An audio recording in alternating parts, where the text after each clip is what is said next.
প্রথমে আমি এই আইডিতে একটা মেসেজ দিয়ে দেখব। বাহ, কি সুন্দর ইফেক্ট কাজ করছে। চাইলে আপনিও আপনার আইডিতে এই ধরনের ইফেক্ট ব্যবহার করতে পারেন।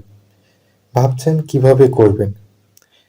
চলেন আমি আপনাকে দেখানোর চেষ্টা করি কিভাবে আপনি কাজটি করবেন।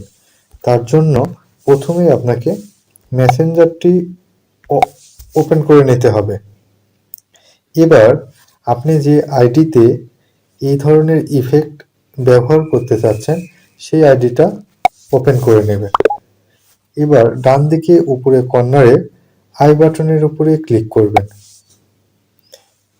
এখান থেকে একটু নিচের দিকে ওয়ার্ড ইফেক্ট এটার উপরে ক্লিক করবেন। এবার টাইপ বক্সে আপনি যে ওয়ার্ডের উপরে ইফেক্ট ব্যবহার করতে চাচ্ছেন সেই ওয়ার্ডটা লিখবেন। আমি এখানে একটা ওয়ার্ড লিখলাম। বাম দিকে ইমোজি বক্সের উপরে ক্লিক করবেন। এখান থেকে আপনি যে ইমোজি ব্যবহার করতে চাচ্ছেন সেই ইমোজিতে টাচ করবেন। এবার ডান দিকে উপরের দিকে যে তীর চিহ্ন এই তীর চিহ্নের উপরে ক্লিক করবেন। তাহলে আপনার এই ওয়ার্ডের উপরে ইমোজি সেট হয়ে যাবে। ঠিক একইভাবে আপনি যদি আরও ওয়ার্ডগুলোতে ইমোজি সেট করতে চান তাহলে এখান থেকে আপনি একটা একটা করে লিস্ট করে নিতে হবে।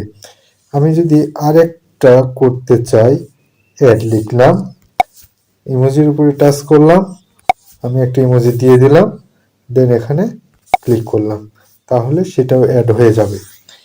বিশেষ দ্রষ্টব্য এটাই যে আপনি যে ওয়ার্ডগুলোতে ইমোজি সেট করবেন শুধুমাত্র সেই ওয়ার্ডগুলোর উপরেই ইফেক্ট কাজ করবে, আদারওয়াইজ অন্য কোনো ওয়ার্ডে বা অন্য কোনো সেন্টেন্সের উপরে এই ওয়ার্ডটা কাজ করবে না।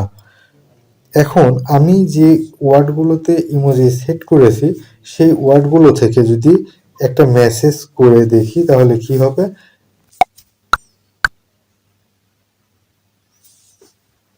সরি, আমার এখানে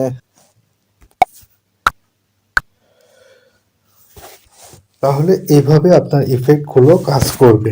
আশা করি বুঝতে পেরেছেন কিভাবে আপনি আপনার মেসেঞ্জার আইডিতে এই ধরনের ওয়ার্ড ইফেক্ট ব্যবহার করবেন।